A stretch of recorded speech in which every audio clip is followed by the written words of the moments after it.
Hello everyone, welcome back to बायोइट। और trapezium को कवर करने के बाद आज हम लोग जनरल क्वाड्रिलेटरल और रोम्बस को कवर करेंगे। उसके बाद फिर एक्सरसाइज 11.2 पे मूव ऑन करेंगे। तो पहले जनरल क्वाड्रिलेटरल को देख लेते हैं। तो क्वाड्रिलेटरल के डेफिनेशन की बात करें तो क्वाड्रिलेटरल वैसे स्ट्रक्चर को बोलते हैं, वैसे क्लोज स्ट्रक्चर को बोलते हैं जो कि 4 साइडेड से मिलके बना होता है। 4 साइडेड क्लोज स्ट्रक्चर होना चाहिए। ठीक है। साथ ही साथ इसका जो इंटीरियर एंगल होता है वो 360 डिग्री का होता है। और क्वाड्रिलेटरल को जनरली हम लोग पहले क्लास से भी पढ़ते हुए आ रहे हैं, पिछली क्लासेस से भी। जो रेक्टेंगल हुआ, स्क्वायर हुआ, ये सारा क्वाड्रिलेटरल के अंडर ही आता है।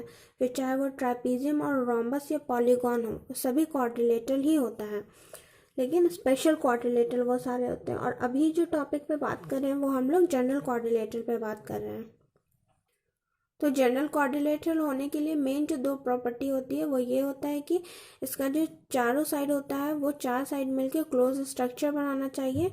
जैसे कि ये मान लीजिए ये भी 4 साइडेड है, 1 2 3 4, लेकिन ये ओपन है तो ये क्वाड्रिलेटरल नहीं है। जो 4 साइड का जो क्लोज स्ट्रक्चर होता है, जैसे कि ये पोर्शन हो गया या ये कोई भी आड़ा टेढ़ा पोर्शन हो गया, ये और ये क्वाड्रिलेटरल के अंडर आता है। This is not quadrilateral. और इंटीरियर एंगल जो होता है वो 360 डिग्री का होता है। क्वाड्रिलेटरल के एरिया की बात करें तो क्वाड्रिलेटरल का एरिया होता है half into D into H1 plus H2। ठीक है। जहाँ जो डी होता है वो डायगोनल होता है and where H1 and H2 is the height। ठीक है। तो अब क्वाड्रिलेटरल के एरिया को प्रूव कर लेते हैं कि ये जो half into D1 into H1 plus H2 आया वो कैसे आया है। जैसे कि यहाँ देखिए ये ABCD कोई स्ट्रक्चर है, क्वाड्रिलेटरल का स्ट्रक्चर है। और हमें फॉर्मूला में क्या था, डायगोनल और हाइट चाहिए फॉर्म एरिया निकालने के लिए। तो सबसे पहले हम इस स्ट्रक्चर में डायगोनल डालते हैं एरिया निकालने के लिए। तो हम लोगों ने BD डायगोनल डाला और अब यहाँ पे H1 और H2 डालते हैं। ठीक है। अब यहाँ पे ये देखिए, आपको ये 2 ट्रायंगल जैसा दिख रहा है। ये एक ट्रायंगल और ये एक triangle, where this is B, A, B, C और ये D है। दिख रहा है एकदम सेम, 2 को स्प्लिट कर दिए हैं। और यहाँ जो ये हाइट है वो H1 है और यहाँ से जो B पे हाइट है वो H2 हाइट है। एग्जैक्टली सेम है, तो समझ में आ रहा है। तो एरिया निकालने के लिए हम क्या करेंगे, सबसे पहले ABD का एरिया निकाल लेंगे, ट्रायंगल ऑफ ABD।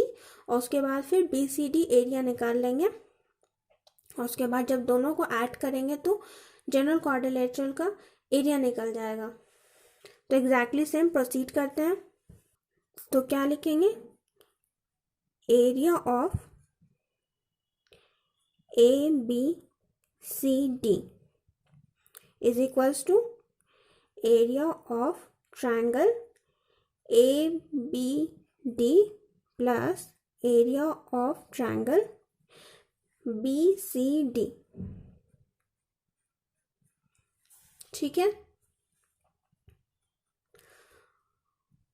और ABD ट्रायंगल का एरिया कितना होता है, half into base into height. तो यहाँ H1 लेंगे, क्योंकि इस ट्रायंगल का हम लोग ले रहे हैं तो यहाँ पे हाइट H1 है तो H1 लेंगे, प्लस एरिया ऑफ BCD कितना हो जाएगा, half into base into H2। H2 यहाँ का हाइट है। अब बस वैल्यू पुट करना है, हाफ इंटू। अब यहाँ पे देखिए यहाँ बेस कितना है, बेस यहाँ क्या है, ये जो BD है ये बेस है क्या इस ट्रायंगल में। ये यहाँ पे जब हाइट डाला गया है यहाँ पे, तो जाहिर सी बात है ये बेस है, तो बेस क्या है यहाँ पे, B D. Now B D is the base, तो half into B D into H one plus half into, अब यहाँ भी देखिए B C D H two height इस बेस पे डाला गया है, तो ये बी डी जो है ये बेस यहाँ भी काम करेगा, तो B D into H two. अब बस कॉमन लेंगे, कॉमन यहाँ से क्या क्या जाएगा, ये हाफ कॉमन जा रहा है और बी डी कॉमन जा रहा है, तो कॉमन ले लें, हाफ इंटू बी डी और ब्रैकेट में क्या हो जाएगा, H one plus H two. अब यहाँ जो बी डी है ये इस क्वाड्रिलेटरल का डायगोनल है, तो बस कुछ नहीं, इस बी डी की जगह स्मॉल डी लिख लेंगे, small D represents the diagonal of this quadrilateral और ब्रैकेट में H one plus H to. Now this is the area of general quadrilateral, hence it is proved. हम लोगों ने प्रूव भी कर लिया। जनरल क्वाड्रिलेटरल का फॉर्मूला क्या हो गया एरिया का, half into D into H one plus H two, where D is the diagonal and H one and H two is the height. Now come to rhombus. सबसे पहले property पे बात कर लेते हैं। सबसे पहले रोम्बस जो होता है वो भी एक स्पेशल क्वाड्रिलेटरल है, हेंस ये भी 4 साइडेड स्ट्रक्चर होता है, 4 साइड्स होते हैं इसके, क्लोज स्ट्रक्चर होता है, ठीक है। साथ ही साथ इसका जो अपोजिट साइड्स होते हैं वो पैरेलल होते हैं, अपोजिट साइड्स आर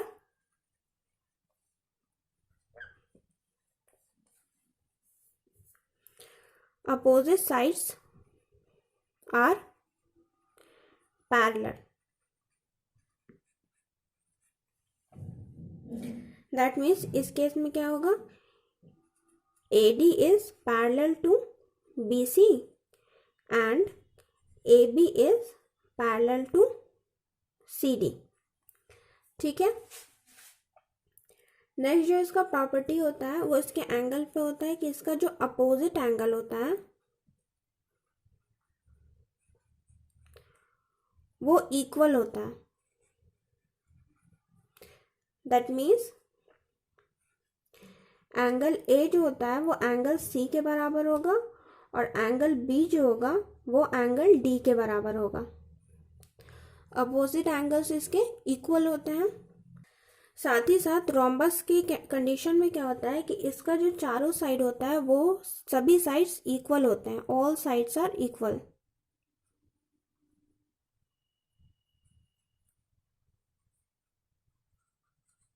और नेक्स्ट जो प्रॉपर्टी होता है वो इसके डायगोनल पे होता है।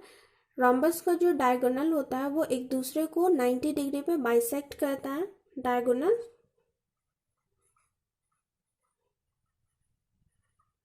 बाइसेक्ट ईच अदर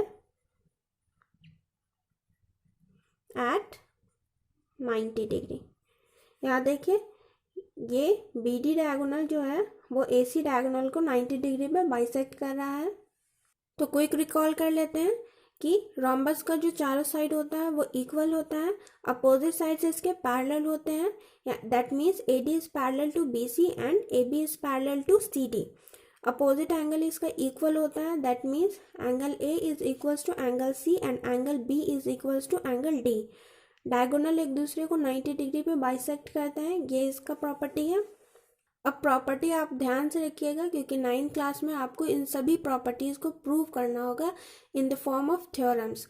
यानी बेसिकली जो पूरा 9th है वो आपको प्रूफ और प्रूफ पे ही है और सारा का सारा इन थ्योरम, ये सारे जितना भी प्रॉपर्टी है ये थ्योरम बन के 9th क्लास में आपको फेस करना ही पड़ेगा। तो इससे बेटर है कि आप सारा प्रॉपर्टी ध्यान में ही रखिए। अब रोम्बस के एरिया को प्रूव कर लेते हैं। रोम्बस का एरिया कितना होता है। रोम्बस का एरिया निकालने के लिए हम लोग क्वाड्रिलेटरल की तरह ही इसको ट्रायंगल के फॉर्म में स्प्लिट करके उसका एरिया निकाल लेंगे।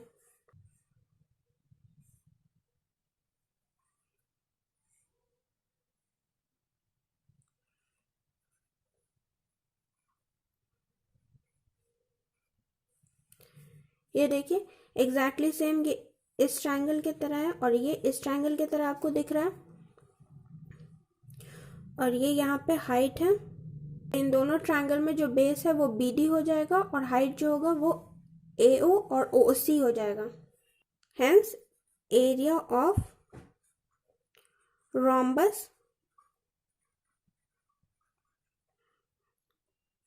ABCD is equals to area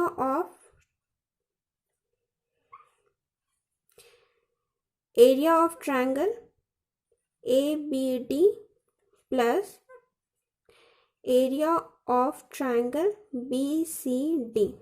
ठीक है, एरिया ऑफ ट्रायंगल ABD क्या हो जाएगा, half into base into height, इसको H1 मान लेते हैं, प्लस एरिया ऑफ BCD कितना हो जाएगा, BCD half into base into height, और इसको H2 मान लेते हैं, तो हाफ इंटू, अब यहाँ पे ट्रायंगल ABD में बेस क्या है, ABD बेस क्या है, BD इज द बेस, और हाइट यहाँ कितना है, this is the height, perpendicular height, that means AO। ठीक है, प्लस हाफ इंटू, अब ट्रायंगल BCD में बेस क्या है, BCD base is the BD into height कितना है, OC is the height, then OC। ठीक है, अब यहां से कॉमन क्या जाएगा, हाफ कॉमन जा रहा है और BD इज द कॉमन, तो हाफ इंटू BD ब्रैकेट में AO, this is AO and OC plus OC। ठीक है, तो half into BD into AO plus OC, अगर इस AO और OC को ऐड करेंगे तो AC आ जाएगा to AC, that means half into BD क्या है, इस क्वाड्रिलेटरल का डायगोनल है, तो D और इसको 1 मान लेते हैं, first diagonal into, and AC is the another diagonal of this rhombus, तो इसको D2 मान लेते हैं। Hence area of rhombus is equals to half into D1 into D2। Now it is proved,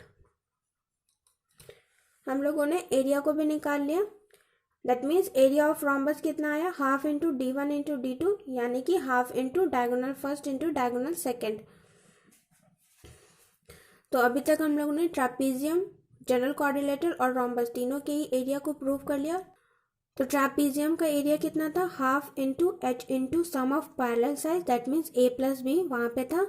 quadrilateral का कितना आया, half into D into H1 plus H2, जहाँ D diagonal था और H1 H2 हाइट था, और रॉम्बस में कितना आया, half into D1 into D2, that means half into diagonal first into diagonal second.